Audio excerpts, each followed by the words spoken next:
I mean, 12-0 is really hard to do, no matter what conference you're in or what team you're on. But I just feel like 12-0 doesn't matter unless you finish the job. And no matter what happens next, we're still focused on going 15-0.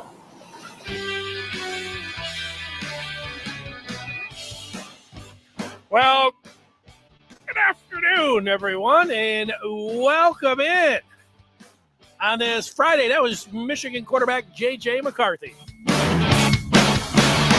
12-0 is hard to do. Michigan continues on this weekend. Welcome in to our special Big Ten title game Eve show. Good afternoon, Michigan football. We're live weekdays at 1 o'clock talking about the latest in Michigan sports. And it's a great day to be excited with anticipation for this championship weekend. It's got a nice ring to it, tomorrow, championship Saturday. And if Michigan wasn't participating, there have been times, now you're getting used to it after last year and everything. But, previous to that, I can remember all of those championship Saturdays. And, with Michigan not playing, it's not, all that exciting. They're not the greatest matchups and all that. But meanwhile, Michigan is playing. And because of that, and where it is all situated, Michigan bringing it home at 8 o'clock tomorrow night when they kick it off with Purdue at Lucas Oil Field, tonight's game with USC and Utah in the Pac-12 championship game, very exciting, very important. A lot of anticipation if you're a Michigan fan.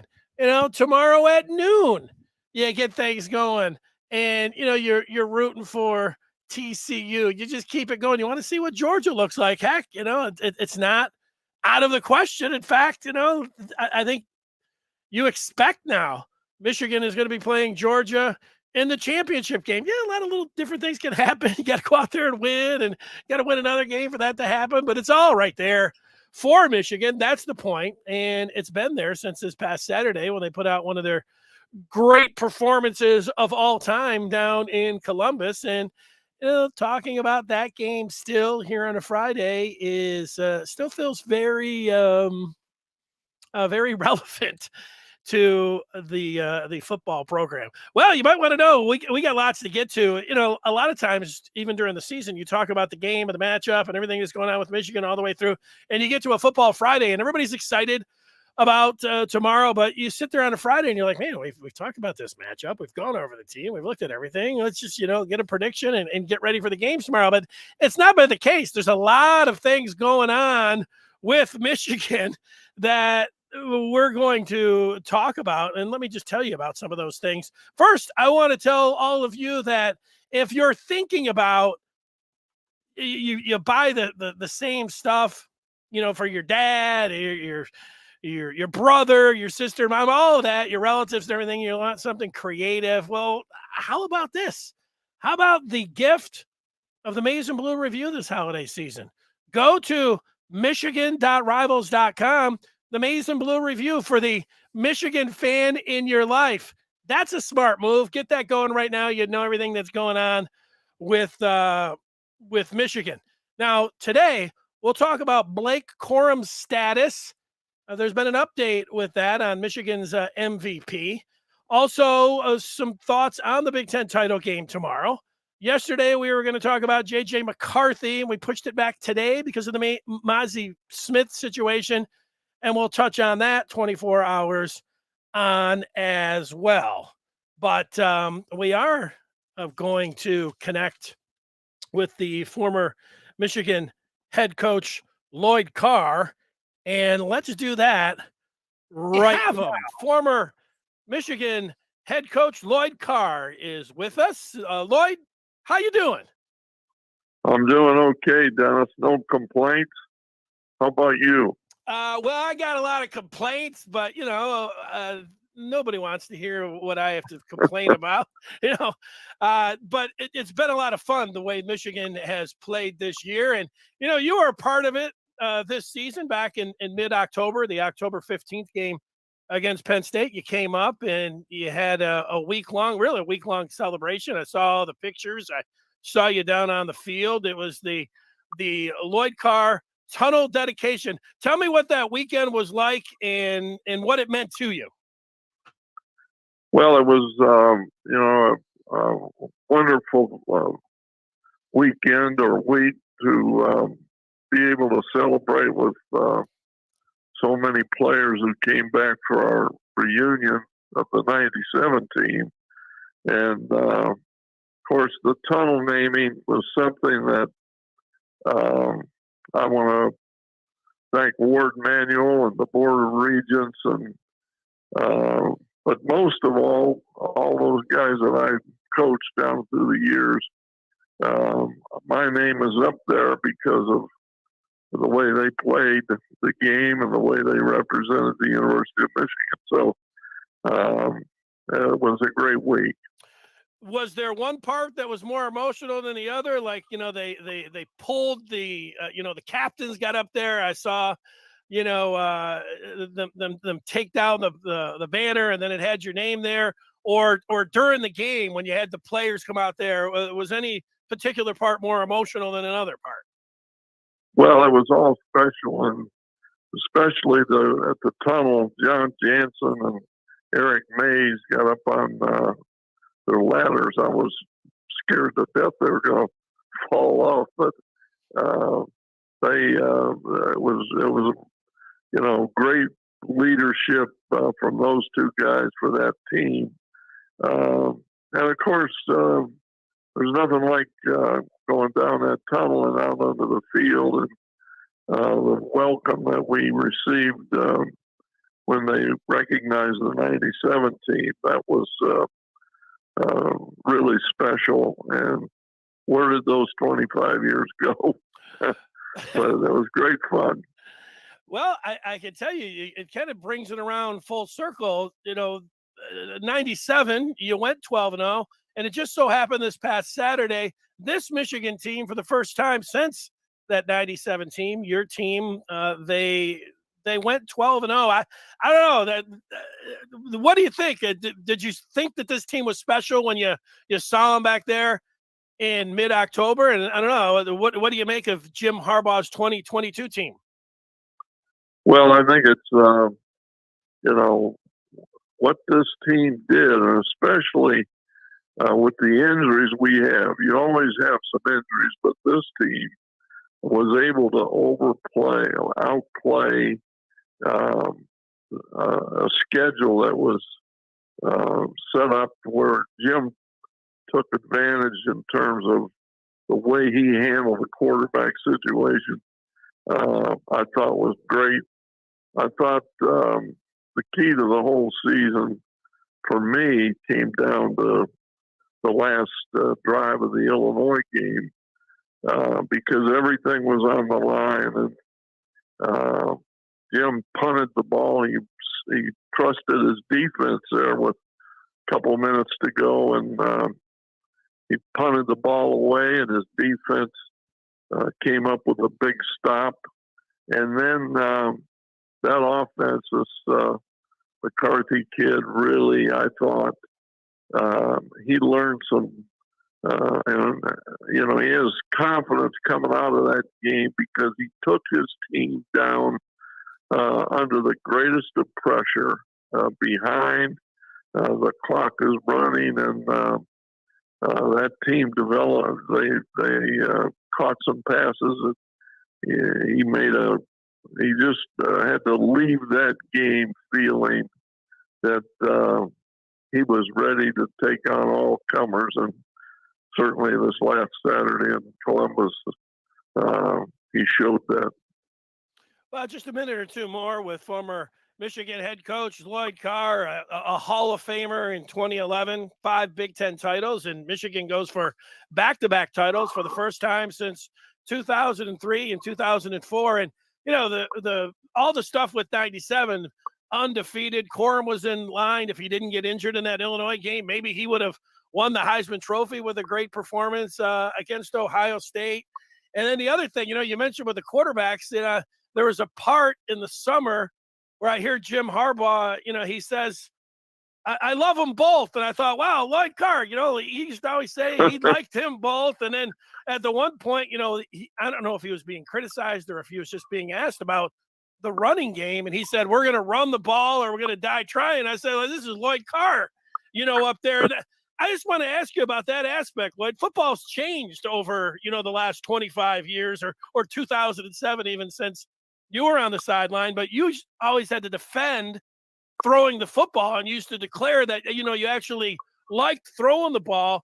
And yet this Michigan team, their identity is running the football. And I wanted to know how much you liked that they have an identity of running the football. Well, I think it goes back, Jim and I both were spent important parts of our careers with Bo Schembechler, and his philosophy there has carried on. I think people have asked me about the same question you asked. You can run for 270 yards a game, and if you have the backs that we have, you're gonna have a chance to win a championship. And as I mentioned before, they did it with unbelievable number of injuries, and I think Jim Harbaugh did a miraculous job of taking a group of guys and the way he handled the quarterbacks and the way that he's built this team. It's just you talk about recruiting, and I don't follow the all the number but the part of it that really impressed me is the way game after game, look at Schoonover, look at Corum. I mean, those are great players, and they didn't miss a beat.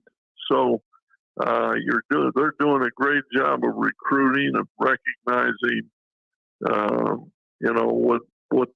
what they want, the type of guy they want. Jim talks about character and the way that he loves what goes on in his locker room. So I think if you can run the football like that, you saw what happened in Columbus. They put 9 guys up there, and that puts the deep part of the field.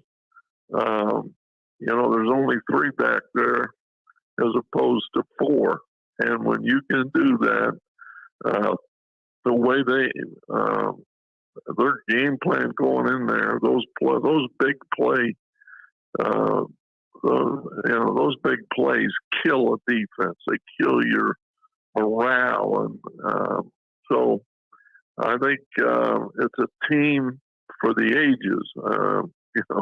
I mean, this team. Well, what they have in front of them is it's a new season, but I feel great about it, and I look down on that field and I like everything I see. Michigan, Purdue tomorrow in Indianapolis. Michigan going for 13-0 and getting back to the college football playoff for 2 years in a row. Lloyd Carr was head coach at Michigan for 13 years. What's it like? You mentioned that Ohio State game. I mean, what's it like when you've been on the sideline for so many times for games and everything? There's such an intensity. I know, playing down in Columbus. What's it like for you watching the game when this past Saturday when Michigan's down there, playing in front of 90,000 in scarlet and gray? What are your emotions like? What's it like watching them? Well, I never. I had the great opportunity to play coach in that game for 27 years, and now that I'm retired and I follow it, the excitement is still there. I mean, you're counting the minutes, you're watching all the pregame shows and the band and all the things that make it so special, and when toe meets leather, as Bo used to say, you knew you were about to see something really special. And we in '06 we were undefeated. Ohio State was undefeated, and we were playing in Columbus, and so those games. Now that we have an opportunity this year to win another national championship, so it's exciting. I can tell you. I can tell you that. Yeah, that game was declared the game of the century, and then this last Saturday was the game of the century too. And 22 years into the century and everything. I got two quick hitters for you. And you mentioned recruiting, and you don't follow it, but I was following one recruitment really close, and that was with your grandson. And I don't, congratulations to you and to CJ. But I just wanted to ask you if in a couple years it turned out that Michigan was playing Notre Dame in the college football playoffs, and what would that be like for you? Are you hoping that happens? Like, you root for both teams now, and what do you think that would be like for you? Oh well, first of all, my grandson, if he's happy, I'm happy, and he's a great kid, and he made a decision, and that's we'll only know, or I'll only know when we get there, but I'll be rooting for CJ Carr wherever he is, and and what goes with it,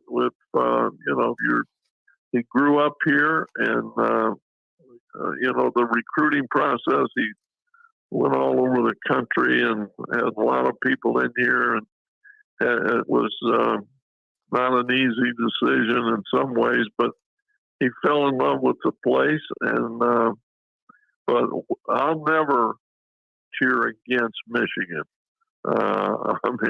I'll be for CJ Carr, and that's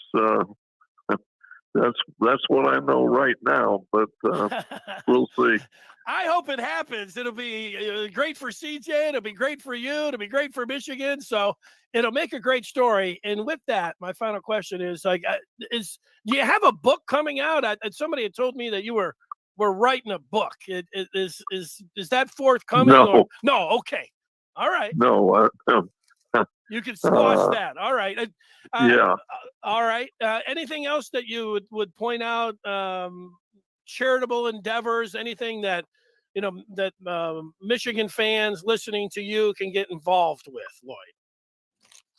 Well, the Chad Duff Foundation, the support we've had from the state of Michigan and all over this country has really enabled us to do some things that is going to lead to a time when DIPG will not be a death sentence for these kids and their families. So that's been a big part of my life since I retired. And I just want to say thanks to the thousands and thousands of people who have donated to Chad Tough and who have worked with the foundation to enable us to make a lot of progress. We've got some great doctors and researchers who have brought us a long ways in a short time. So thank you, and thank you, and thank you. That's a great legacy, what you're doing, and I like following it and supporting it. I'm a huge fan of your family and of Chad Tough. So great job there. All right, Lloyd, enjoy the game tomorrow. Thanks so much for spending a couple minutes with us here on the Maize and Blue Review. It's like old times, Dennis. Have a good one. Hey, take care. Enjoy the game tomorrow. Thank you. Go Blue. There he is. That's Lloyd right. Carr. Thanks so much. And there he is, Lloyd Carr. You are right. Let's make sure we get that in there. He is not on the hotline anymore. Thanks to the coach for joining us. You know, after last Saturday, everybody's all excited about Michigan football. There have been a couple times over the last few years that I've talked with Lloyd, not been during the football season, just kind of, he's down in Tennessee. We're talking, and he's like, I don't know if I remember that particular game or all of the, specifics that you might ask, because I was asking him to come on my podcast. But when you have a game like last week, it fires everybody up. Everybody's all excited about Michigan and about beating Ohio State, about a chance to win, back-to-back Big Ten titles and then beyond. He keeps saying all of these things, and it's all happening in real time. You're a Michigan fan and you're watching this or you're listening to this. These games and this time is going to be looked back upon and talked about for 5, 10, 15, 25, as long as people are talking about Michigan football. And in 25 years, there'll be somebody sitting, however it works, talking about, man, back in 21 and 22. Oh, boy. I mean, and, you're here. It's happening for you on the eve of Championship Saturday with Michigan getting ready to take on Purdue. How about that? Be ready for that game tomorrow. Now, a few other things that we're going to get to here. Let's knock them down. Blake Corum. The news, you saw Ian Rappaport say that Corum was done for the season. And then if you were following the Maize and Blue review, Josh Henschke was like, I'm not 100% sure. He wasn't 100% sure. He was talking with his sources, and he said he wasn't 100% sure about the part about him being done for the season. And it is something just to think about. Corum, I think he had his procedure on his knee. And when they said that he was done for the season, if you look back at that stories, the stories about that, you have seen that they have changed their story in that, he's getting a procedure done, and they don't know the timeline for being cleared to come back. So he is out tomorrow, but not necessarily for the whole year. Not sure right now if he will be cleared for any potential playoff game, but you do think all the way, today's December the 2nd. The semifinals are going to be on December 31st, but then January the 9th is the championship game. And at least the possibility, at least the chance, maybe, that Blake Corum, if Michigan makes the college football championship game on January the 9th, that maybe number 2 would suit up and give it a go for Michigan. Not 100%, but not 100% the other way either. So it is something to think about. Now, also something to think about is just, I'm going to ask you, the people, the Michigan fans, how far can Michigan go without Corum? Think that one over. How far can Michigan go without Corum? Now, if you didn't have last Saturday to lean on, the most recent game with Michigan, and Corum gave it a go, but he wasn't a factor against Ohio State. But we have that. Like, if you didn't have that, you'd say, "Oh, they're in big trouble." But we have watched Michigan without Blake Corum, and sure enough, the timing was fabulous. That J.J. McCarthy, and we had talked about it all off season. We had talked about it in the regular season. Remember, you go back to the summer, and there were a lot of people that were predicting everybody was predicting how the quarterback competition would go. But there were a lot of people that said, you only need JJ for Ohio State. It was like, well, they're not going to go 11-0 and just insert J.J. McCarthy the week of Ohio State. But, that's when they needed McCarthy the most, and he took off.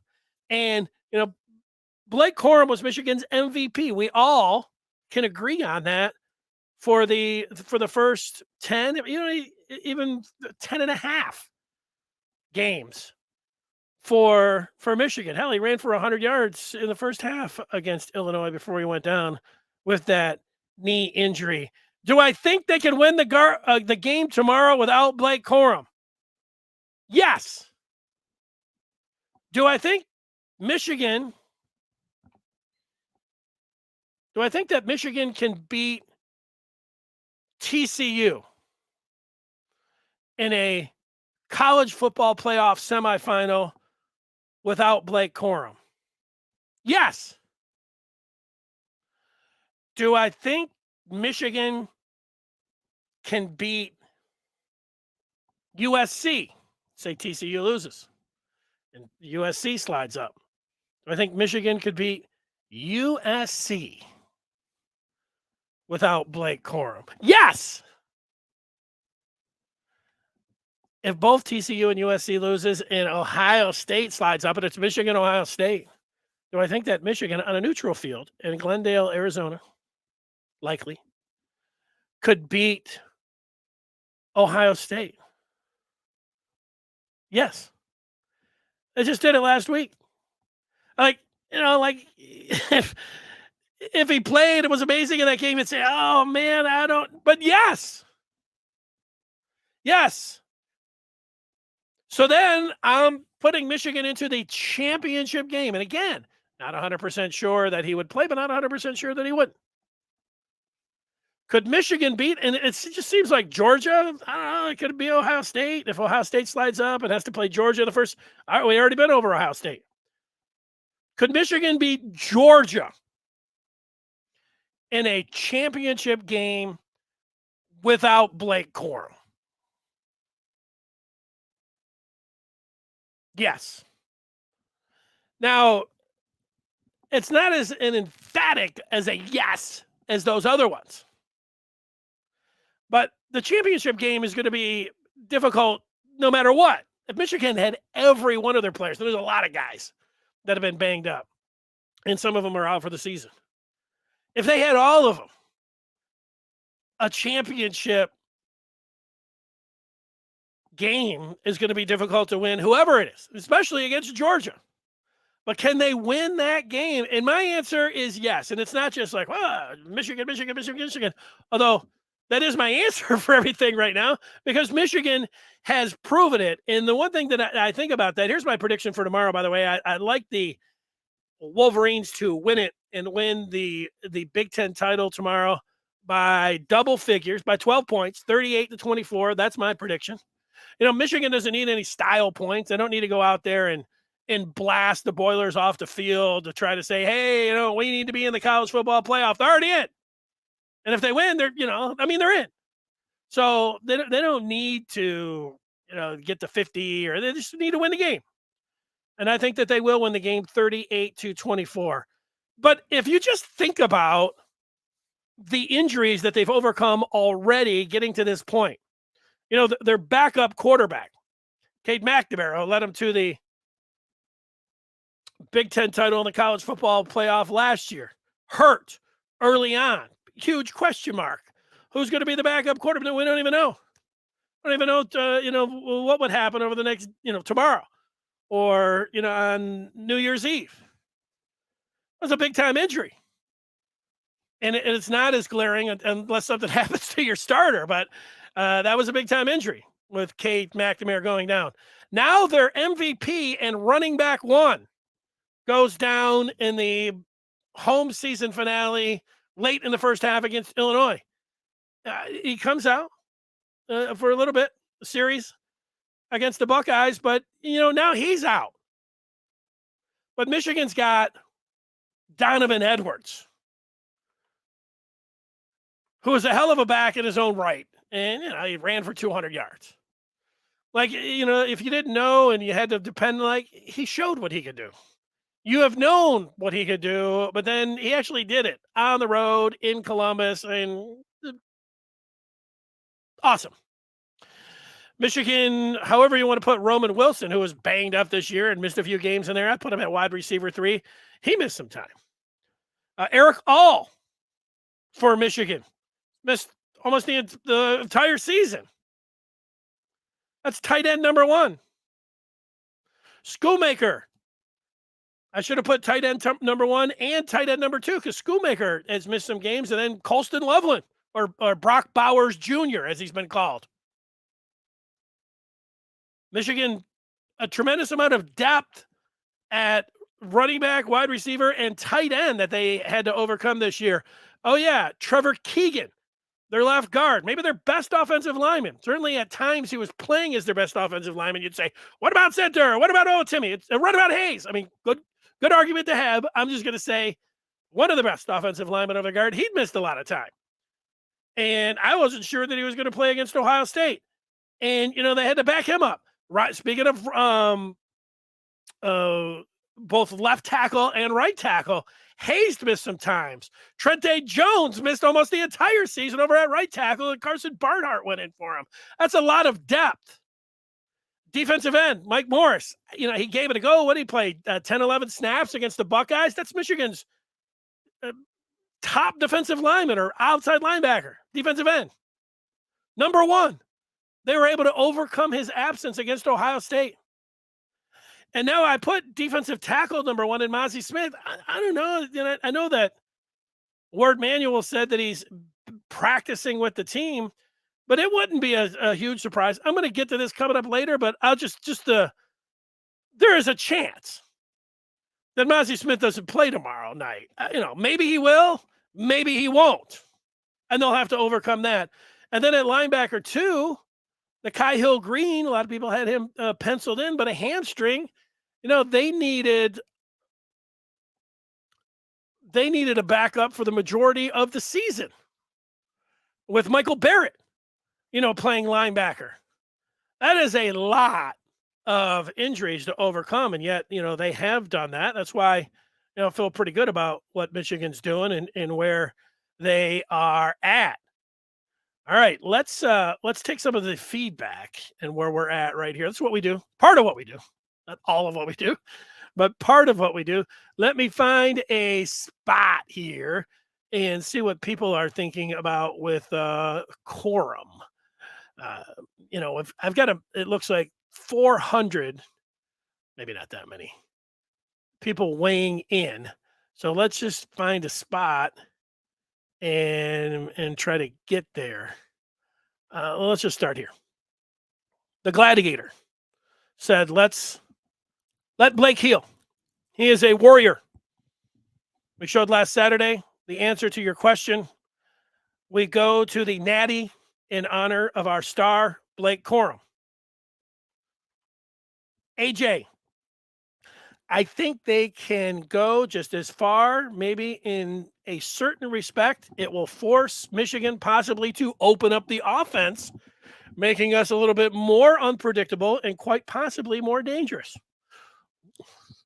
Interesting remark there, AJ. You lose your MVP, and yet it might force Michigan. And this past Saturday, did it force Michigan? Like if they had a healthy Blake Corum, would the game plan have been still to attack down the field and, Kojo for 69, Kojo for 75, Loveland for 45? I mean, would it have just been boom, boom, boom? Would it have been Edwards for 75, Edwards for 85, or would it have been, a death by 1,000 cuts for the Buckeyes with a combination of Corum and Edwards? Who knows? But it's an interesting point. AJ, very interesting point. Account 22 is saying all of a sudden Georgia is unbeatable. Yeah, I don't like Georgia is, so they're the defending champs. They're number 1. And, Michigan would be a slight underdog against Georgia, at least heading into this weekend. So that's not unbeatable. They look like they don't have a lot of those the guys that they had last year. It's, none of the teams are the same teams. Michigan's not the same team that they had last year, but Georgia's beatable. Let's disagree with account 22. I mean, I think he's talking about everybody else and not necessarily me or you, but that happens. Richard says the offensive line can take us all the way. with Edwards and all that talent in the running back room with Michigan Mike Hart. Yeah, that's a good thing to lean on. And that is a good point, Richard. All those linemen that I talked about, missing, and El Hadi coming in and Carson Barnhart having to come in. Michigan now goes with Hayes, Keegan, Olatimi, Zinter, and Trente Jones. That is their lineup. That is their starting offensive line from left to right. They're back. They played against Ohio State, and they punched them in the mouth. Great point. Can Michigan's offensive line now back intact? Does it matter? It's a great point. So far, everybody's got their fastball here on this Friday. You should. I mean, you're going into it's predictable that Michigan fans who have watched this team all year long, that have watched this show, when I have called upon you and asked you the question, that you're bringing it, and you've got your full complement of pitches, and the fastball is hitting triple digits. Here's Matt on the feedback. Let's see what he says. I think they have shown how resilient they are. They can win in many ways. Edwards is a stud. He can handle the load. I think they go all the way. Ooh, a prediction, all the way. Take that, account 22. Matt's not afraid of Georgia. Michigan man Jason. Michigan is capable of changing their style of play. Jason says without Blake, it forces us to open the playbook more. With Edwards' hand, they will be cautious. This game should be a great day for JJ. Let him toss it around a little bit more. Edwards and Stokes will be fine. Look at that. People are on point, feeling good, making tremendous remarks about Michigan and where they sit here at 1:37 on a Friday. Andre says Michigan can beat TCU and USC without Corum, and I'd bet they'd be the favorite. I agree. They are the favorite against either of those teams. We'll see what happens this weekend, but I'm with you. Shadyville, the first one, saying, unfortunately, we can't beat Georgia without Corum. We need both backs. Shadyville, a little bit of a Debbie Downer here on this Friday. But, maybe they'll get Corum back. It's not you are being a Debbie Downer, Shadyville. But I asked the question, so you're giving me an honest answer. You don't have to, not everybody's going to, be completely 100% maize and blue. And I think there are some people that will look at that game and be like, man, don't have the MVP. It's going to be more difficult. Going to be more difficult for sure. A couple more, and then we get some other things to get into. Gladiator saying that Coach Harbaugh letting J.J. McCarthy cook from here on to the Natty. Wake up, Michiganders. Detroit. It's been a good season. Go back in history and answer this question I posed to you a few weeks ago. Name a team Michigan has beat nationally at their best outside of the Big Ten, and you never answered my question. All right, let me think about this for a second here. Go back in history and answer this question I posed to you a few weeks ago. Name a team Michigan has beaten nationally at their best outside of the Big Ten. Well, they beat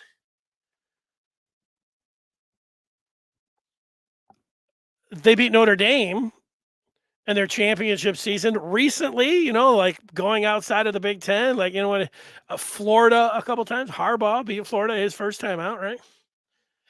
So those are Notre Dame again, comes to mind a couple years ago in the rain. So, got to be non-conference or go to the bowl games. And what we're going for, I don't know, you want to pour some sugar on me, Virginia Tech. But no, if they handled Alabama, did they handle Georgia? If that's the point, it's a good point, Detroit, thinking about that. I also think that this particular team is different. and the way that they're playing, and what we have seen in most of it, if not all of it, is based on what we saw from them last week, and just what we see with our eyes with this team. Yeah, they want to bludgeon you, and they want to get out there, and they want to run the ball and tenderize you, and they want to beat you that way. But as much as I like Blake Corum, and he's Michigan's MVP, Donovan Edwards is like NFL back waiting to happen. Get him the ball, boom, touchdown. Mr. Explosive. Like, he's one of the best backs in the country. Michigan had the two. There was no other team in the country that had two backs better than Michigan. Michigan had the best backs. And whoever you want to compare him to, talking about Donovan Edwards, Alvin Kamara in his prime, yeah, that's who he looks like. So, yeah, bring on the SEC. The way Michigan has played defense, I don't think anybody should be scared of anybody. And so, by anybody right now, it's Georgia. And, maybe today's the last day that we could talk about the possibility of both Ohio State and Alabama getting in there.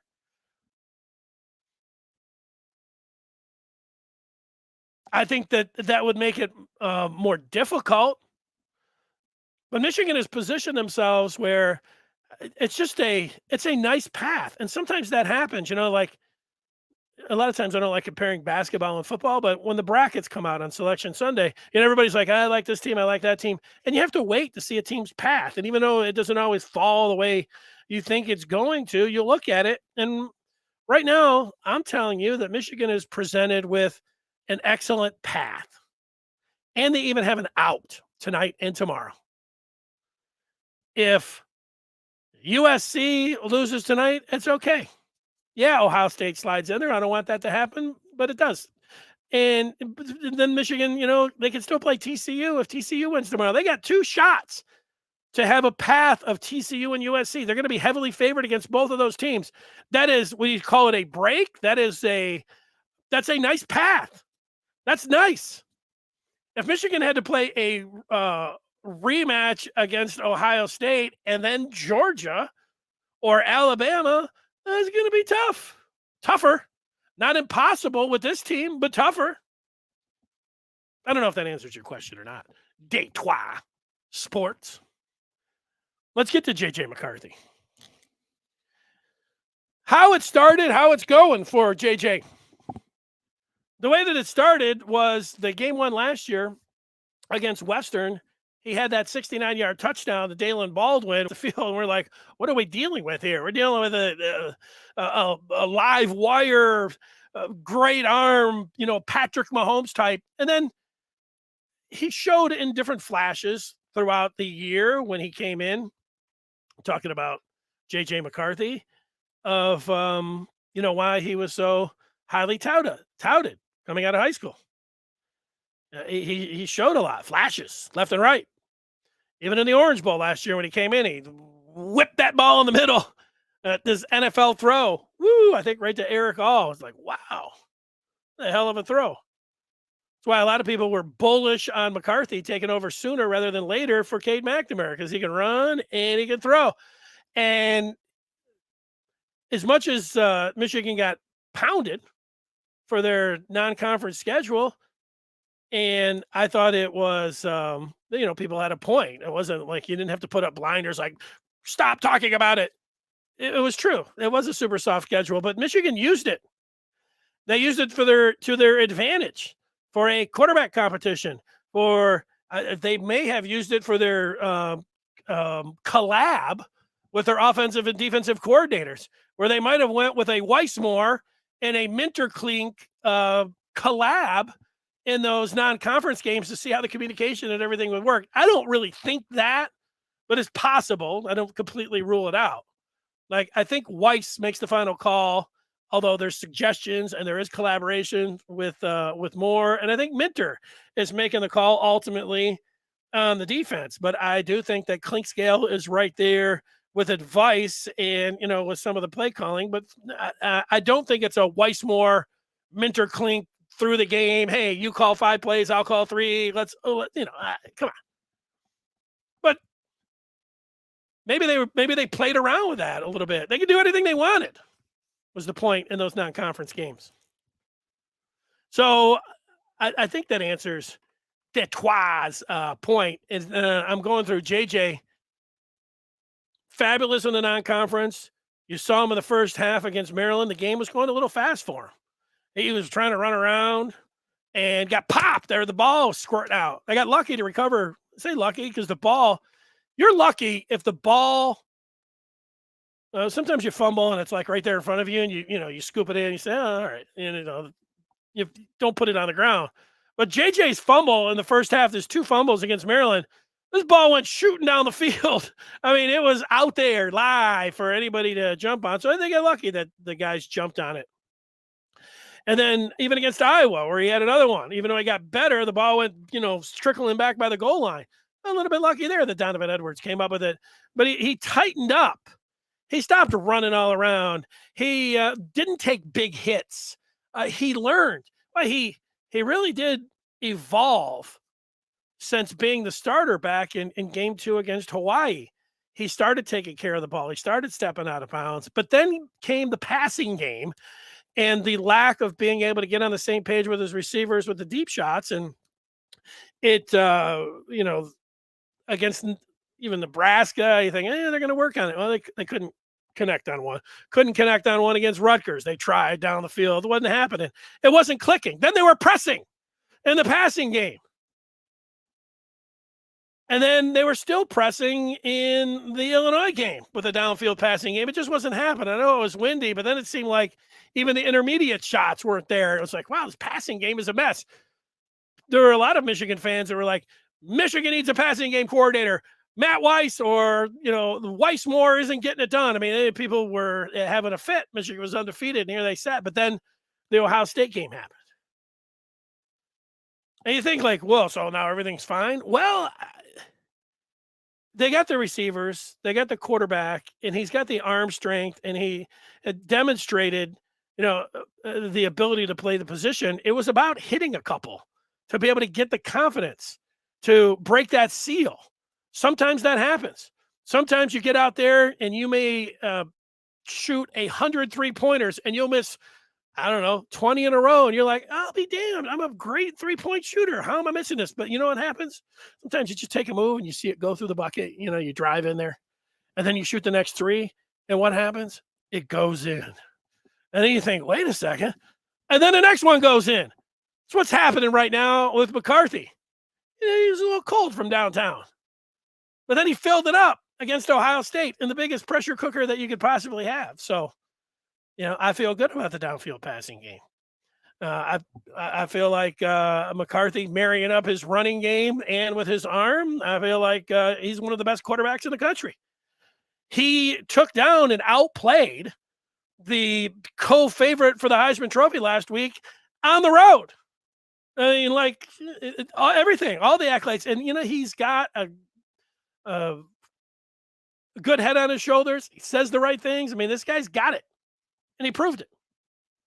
So that's how it started. And that's where it's at right now. It started good and it's going really good now. The downfield passing game did not start all that hot, but now it is hot. And the overall passing game needed work. But right now, it is going really well. And having the confidence in the overall passing game is really important. And, I feel pretty good about that. Let's take a little bit more feedback from the people. Let's see where everyone's at. Account 22 is saying that JJ is underestimated. Yeah, I don't know about anymore. Definitely going in. I mean, I underestimated him going into Saturday, but, not now. Antoine says with Donovan Edwards in the backfield, if his hands get any better, you don't know what Michigan is going to do with Donovan running or catching. Good point about the hand. He's got the right hand in the splint, taking away the ability to be a mismatch in the passing game. I don't know. Is he going to be able to run routes? Is that splint going to be a little bit smaller? Because it was pretty bulky against the Buckeyes. He still looked pretty good, breaking off those 75 and 85-yard back-to-back runs. But They're gonna need a little bit of Stokes and stuff tomorrow. You know? How about Andre saying if Michigan can't beat Georgia, no one can? I like that. Gladiator doesn't like my pick. He doesn't think Purdue's scoring 24. Does not think that that's going to happen. I don't mind you coming at me for my prediction. That's what they're for. Shady says JJ will need to clean some things up, like those out routes. But if he can hit on those in combination with a deep ball, he would also need to run more than any game this season. Not bad. Not bad. Count 22 doesn't think there's any way 17 for Purdue. Shadyville putting some numbers out there, laying them out. Purdue 88th in the country in points per drive. Yeah, well, what I think, it gets a little different when you get into a championship type situation, and I do think that Michigan will be up in this game, but I think Purdue with a chance to get some points in the first half if we know how Michigan has played this year, and then I think late, I think they'll get some. It'll be a relatively close game in the first half. Then Michigan will do their normal choke you out in the second half. They'll get up big, but I think in the fourth quarter there'll be some extra points. If you're talking about gambling, the dreaded backdoor cover, I would be worried about if I was betting on Michigan minus 18.5. But yeah, that's me. Like I've been wrong a lot about Michigan. I picked Ohio State last week. I see how wrong I am. Honestly, it sucks. This is from Montreal. He says it sucks with Corum going down, but I think Edwards is the all-around better back and the better pro prospect if both are healthy. In a draft today, I believe Edwards would go before Corum. Yeah, Donovan Edwards can. I bet when he runs the 40. It seems like watching him that he's going to run a sub 4.4. And when you just see him with football speed, he goes from 0 to 100 like that. 0 to 99, 0 to 100. And it was like watching him in high school. I remember watching the tape. You'd watch the tape of West Bloomfield with Donovan Edwards, and you'd say, okay, let's see what he's got. Here's the handoff. He would just get past the defensive line, and then it would be like these 80-yard sprints all the time you're watching. And we're like, what am I watching? This guy takes the handoff and just goes 80 yards every single time.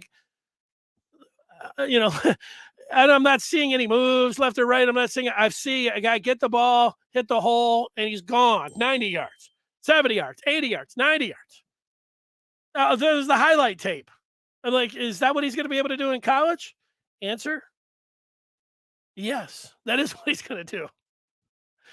So, yeah, you're telling me that you think a guy that can run a sub 4.4, catch the ball like a wide receiver, and has got football speed in addition, to the sub 4.4 is going to be coveted in the NFL nowadays?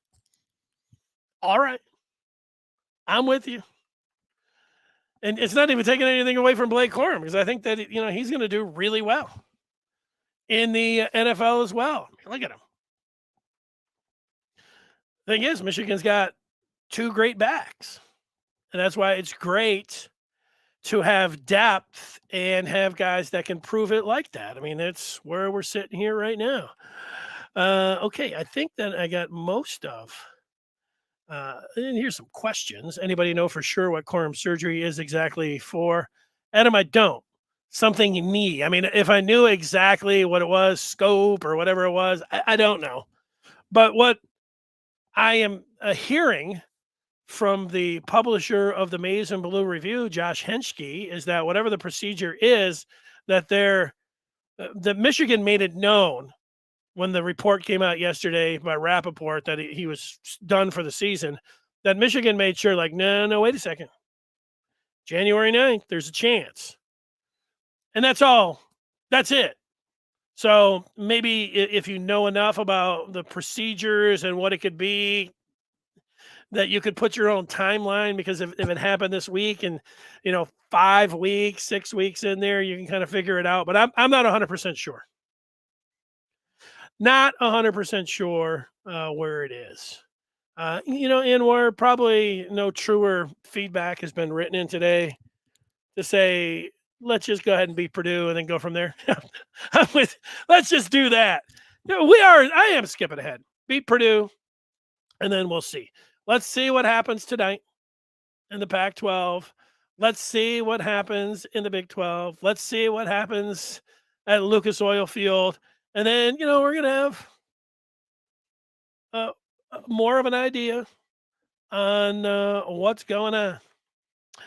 So, tonight, USC, Utah, 8 o'clock.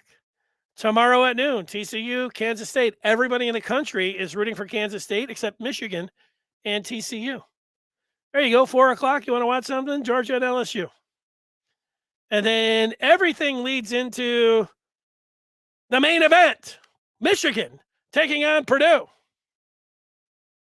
Can't wait. Yesterday, the story about Mazi Smith, and if you're somebody that doesn't like to hear anything negative about, Michigan, I don't often say this, but, you might want to just, take a break for a second. Here's my thoughts after yesterday. Mazi Smith is lucky that he wasn't suspended the last 6 or even 7 games. If Mazi Smith plays tomorrow for Michigan, I think he's even luckier.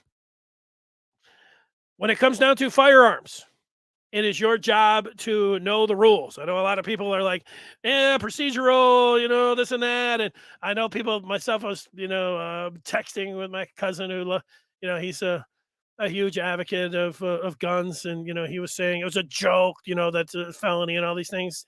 I get all of that. I'm just giving you my own opinion.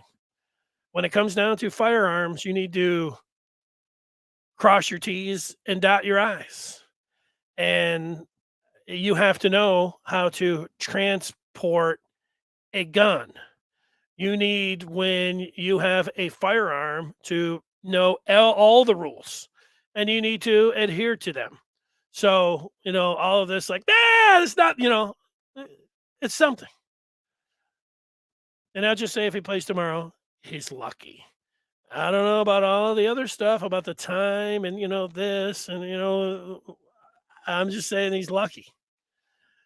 And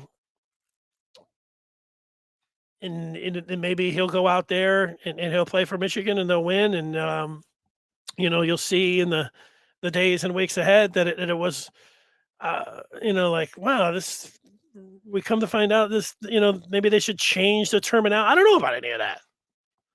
I'm just telling you where I'm sitting here today. I think he's lucky that he's going to be able to play. He's Michigan's captain, one of them, that he gets to play tomorrow. That's my opinion on the situation. Speaking of tomorrow night, I'm going to be watching all of those games. Can't wait for tonight, but then all day long, I'm going to be watching football. All day long, I'm going to be watching football. And I want to tell everyone, tomorrow after the Big Ten title game, you can check us out on the Michigan Football Post-Game Live. Jim Scarcelli, the former Wolverine, will join us after the game, and we'll talk about it. And it's a good thing to remember that, you want to hear about Michigan after the game. If you're not staying up late Sunday morning, nothing going on Sunday morning for, of anybody with podcasts or anything, we'll have one for you, sitting right there on the Maize and Blue review. So you've got all of that, going on. It's going to be just a, fabulous couple days. I can't wait. I want to thank everybody for watching. Thanks to Michigan head coach Lloyd Carr for joining us. He's going to enjoy the game tomorrow night, and so are you, and so am I. All right, we'll talk to you tomorrow night after the game. Till then,